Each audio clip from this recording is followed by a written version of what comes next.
Welcome to Sure English Live Lectures. Today's topic is PTE Speaking Retail Lecture, and this is session number 2. In this video, you will find detailed explanations of each and every step, proven methods that are known to work, and you will get some very solid practice. So make sure that you watch this video till the very end. And if you have not already done so, don't forget to create your free account on sureenglish.com and sign up for the free PTE course and many other resources. Let's go to question number 1.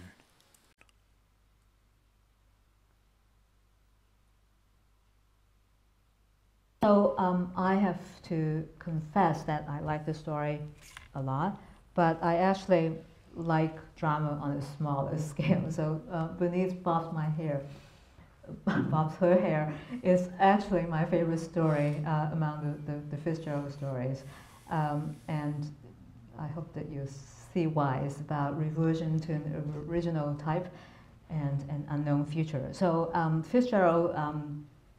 I think, really like the story as well. So that is the story that is featured in the cover, on the cover of the collection of short stories, Flappers and Philosophers.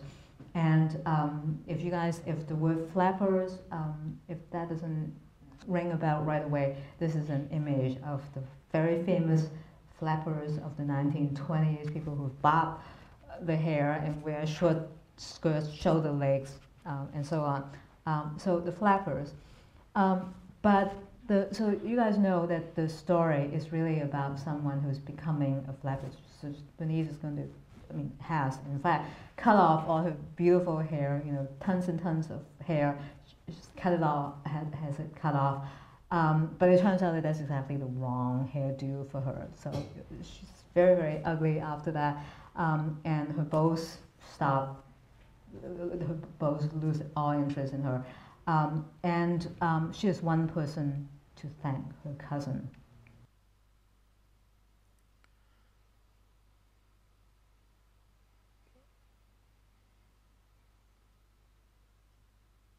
Start recording now.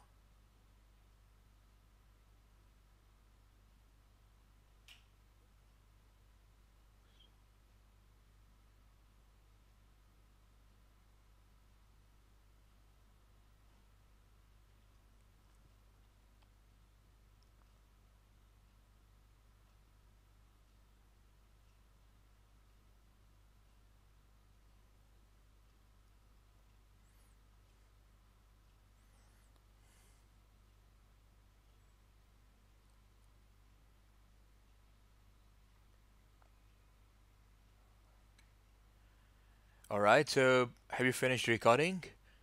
If not, you can always pause the video and take some more time. Otherwise, let's go ahead and have a look at the answer. So the transcript for the lecture is here. And looking at the transcript, the first sentence, as I had said earlier, that sometimes, when someone starts speaking, uh, they'll begin with something which is just general, sort of an introduction, or sort of warming up. So that's an example of that is the first sentence of this lecture, when she just says that I like this story a lot, but I like drama on a smaller scale, etc. It's nothing to do with the actual content or actual theme of the lecture. So uh, when she says Bunny's Bob's hair is actually my favorite story among the Fitzgerald stories. So that's when you know that that's an important thing. So she's probably going to talk about Fitzgerald stories because that matches also the picture that you saw, and then there's the title of that story. And then she goes on and starts describing the story.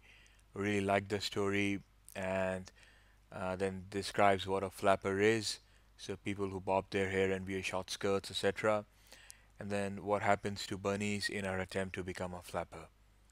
All right. So the key skill here is to be able to listen, to identify the theme, follow along the key ideas, or the key points that the lecturer is talking about, and to some extent the ability to take notes. All right. So when you are comparing, your answer with the sample response, compare all those things. Compare that your notes, were they good enough? Um, do you need to improve your note taking? All right. Uh, let's listen to the sample response now. The lecture is about one of Fitzgerald's stories called Bernice Bobs Her Hairs. It is a story that the lecturer likes a lot and thinks Fitzgerald liked a lot too, as it was featured on the cover of one of his short story collections. The story is about a girl named Bernice who cuts off her hair and makes changes, essentially becoming a flapper, a term used for people who wore short hair and skirts in the 1920s. What Bernice does turns out to be a wrong hairstyle for her, and because of that, her love interests go away from her. All right, so that was the sample response. Remember to compare your answer, your recorded answer, with the sample response. All right, let's go to question number two.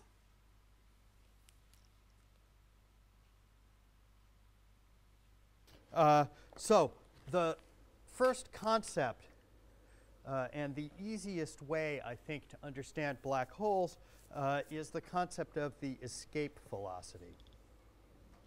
This is a piece of high school physics. Some of you may have encountered it before.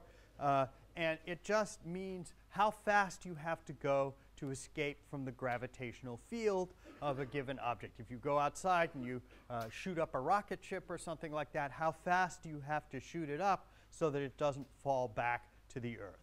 And so that you can define an escape velocity for the Earth or for any other object for that matter, which is just how fast you have to go to escape its gravitational field. All right, time for you to review your notes and prepare your response. And now you can start recording your response.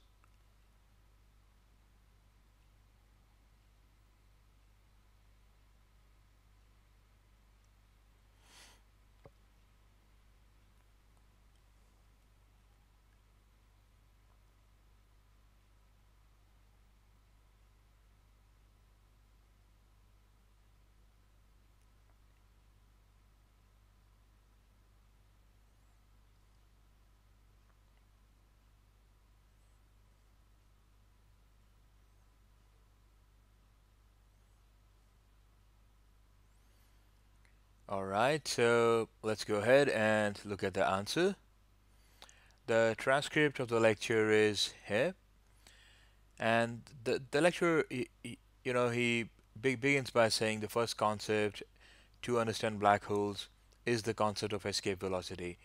So when someone speaks like that, that is the main concept, and then names the concept, then that essentially means that in the lecture he's going to talk about that concept. He's going to expand on.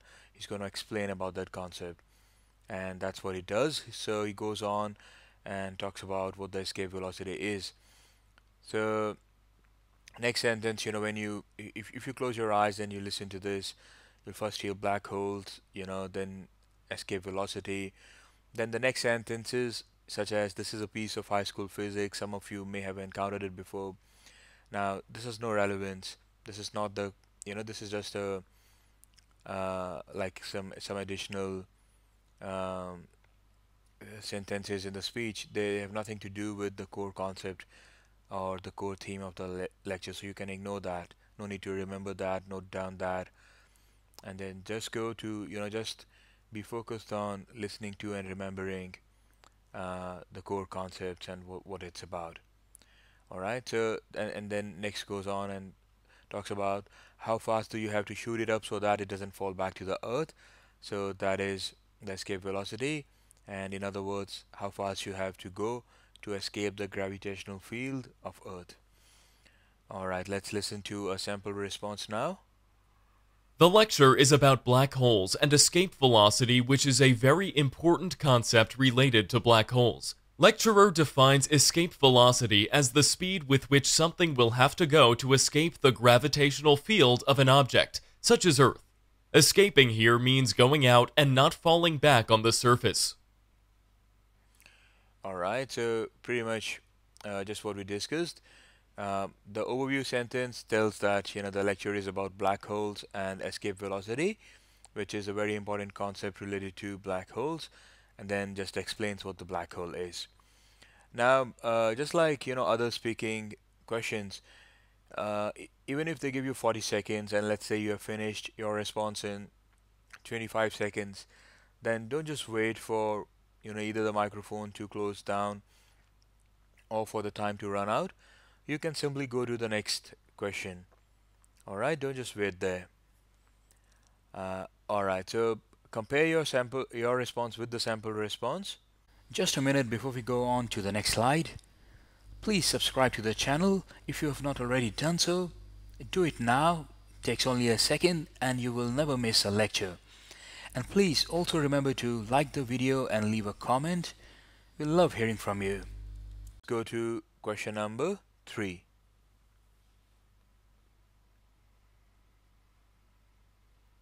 Now, while this development was taking place, we need to take a look at what was happening back in the Greek world on the mainland, and chiefly, I think we should focus on Athens for this at this time. There was, right after the Persian Wars, I said a few words about it before, a rising competition for a place of standing in the Greek world. That is to say, before the Persian Wars were over, Sparta had been unquestionably the leader of the Greeks when challenged by an outside force. After the war, Themistocles, you recall, and obviously with the Athenians at his back, asserted at the very least equality with the Spartans, and certainly independence of any position following the Spartans or any grant of leadership to the Spartans. And as I think I mentioned last time, the next 50 years or so are the story of the competition between these two great powers within the Greek world for who would be the leader, and there would be many a clash in the course of that time. All right, time for you to go through your notes, organize your response, what you're going to speak. Yep, and you can record now.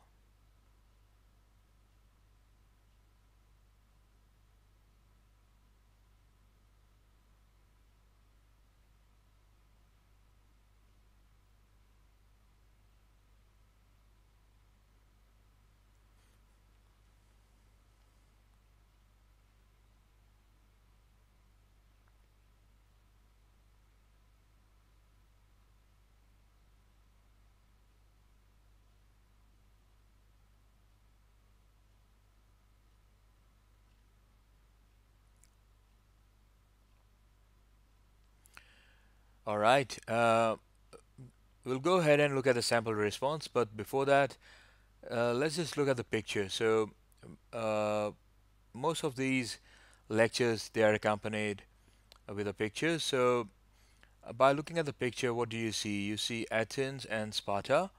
So, it means it's going to talk about, these two places. That's what it's going to be.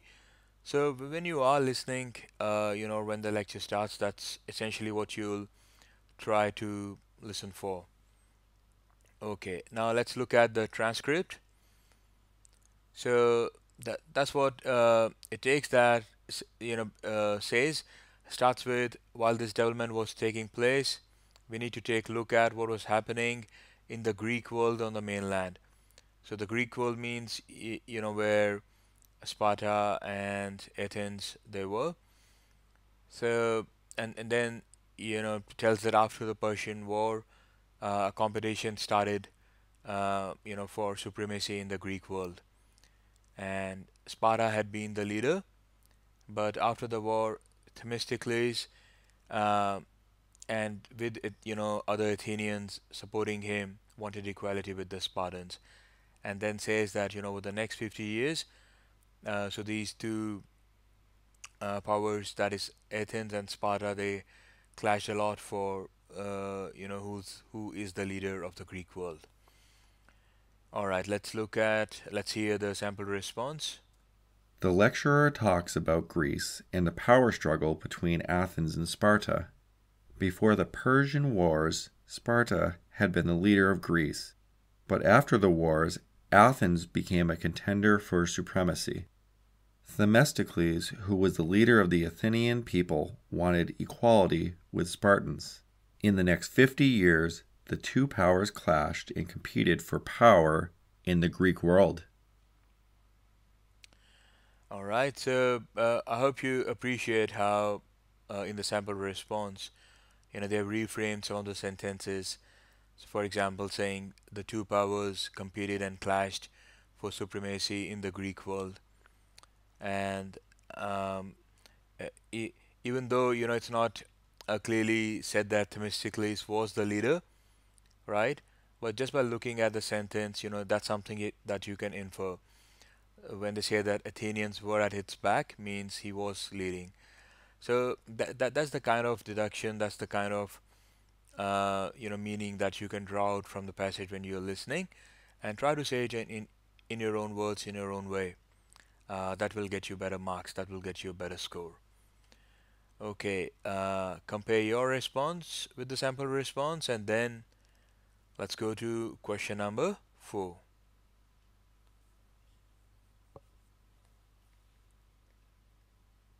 This particular game is called the Prisoner's Dilemma. It's written there, the Prisoner's Dilemma.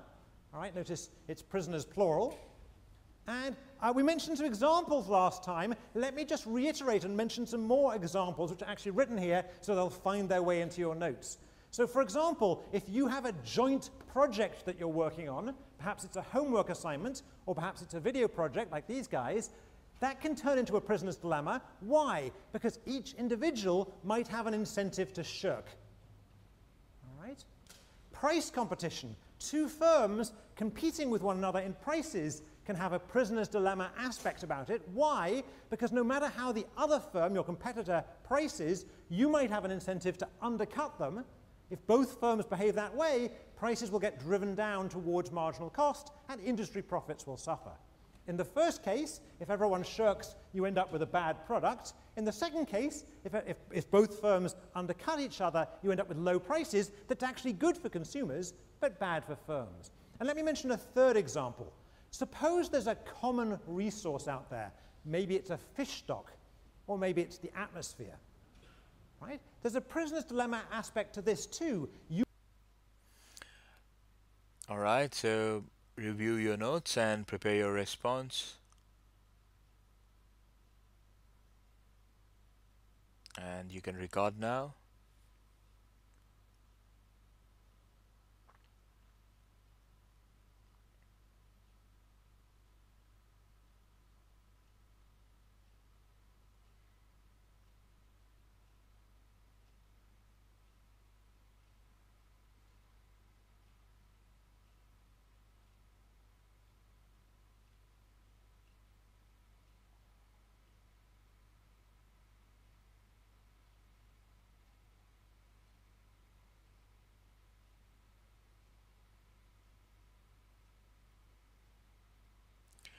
All right, let's go ahead, have a look at the sample response, but before that, the transcript. So, in the transcript, begins by saying, this particular game is called the Prisoner's Dilemma. It's written there, the Prisoner's Dilemma, and he mentions so many times and says this particular game, so that means gives an indication that it's going to be the focus of what he's trying to say. So that's going to be the main theme.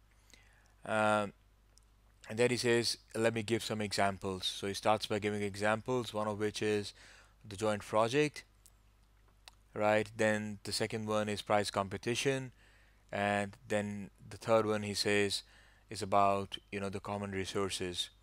So the common resources, they may also suffer. So if you have taken notes properly and if you have been able to follow what the lecturer was saying, then yep, you should have been able to understand that that's what the lecturer is trying to convey, explain the concept of prisoner's dilemma. Let's listen to the sample response. The lecture is about a game called Prisoner's Dilemma. Essentially, it is about how in a joint project such as a group homework assignment, people can shirk individual responsibility. This happens because individuals might have an incentive to actually not do their parts.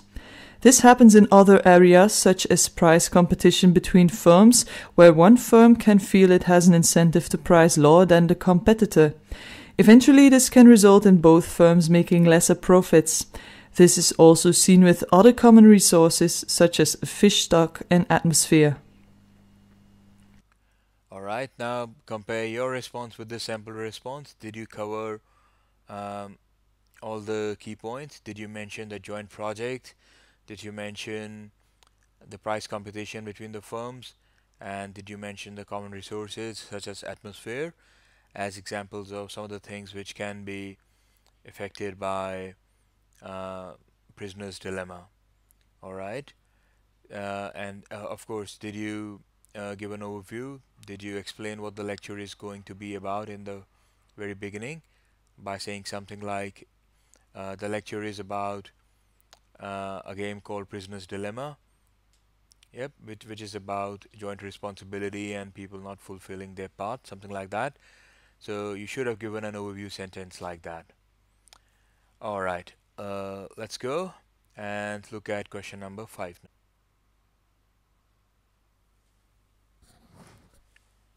So Irving Fisher, remember, he cleared up the confusion of what interest was. He said interest is crystallized impatience. It's not some horribly unjust thing. It's not, as Marx thought, exploitation.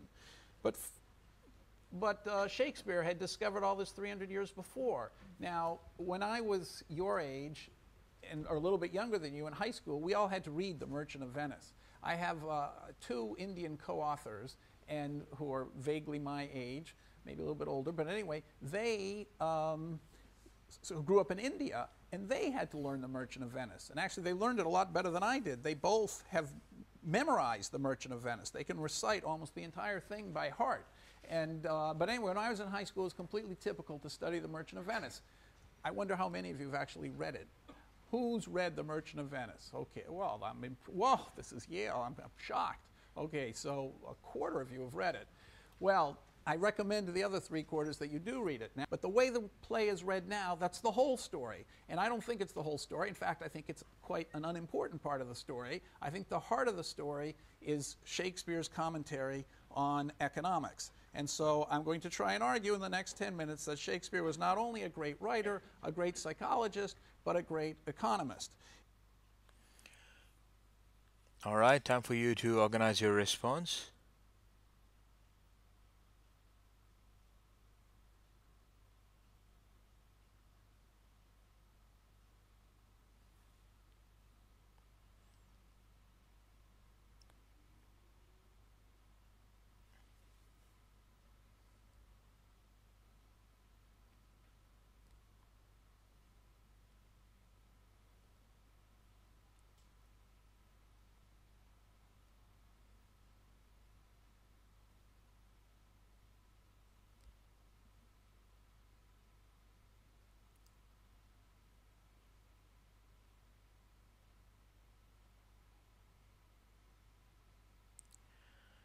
Alright, so if you have been able to record your response, good.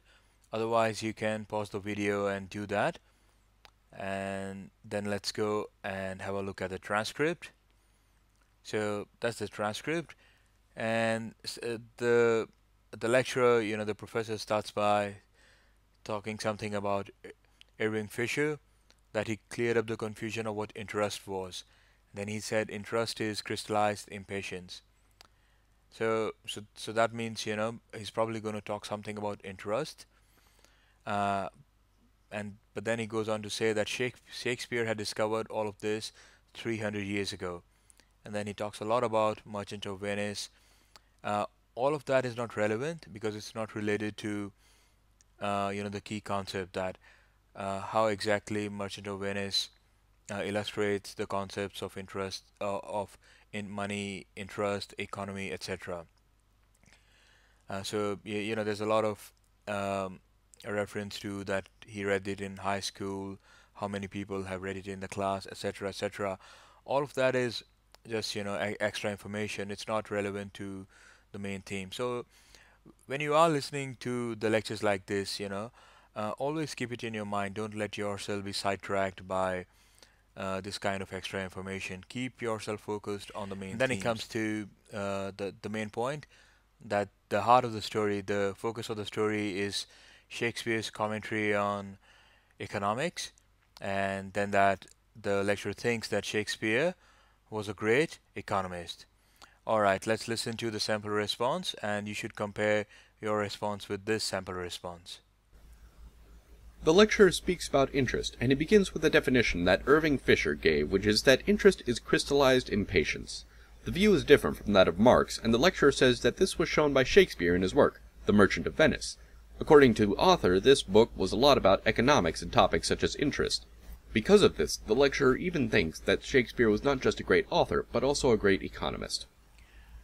Alright, so I hope you were able to capture all the key points in the lecture. Make sure that you always compare your response with the sample responses.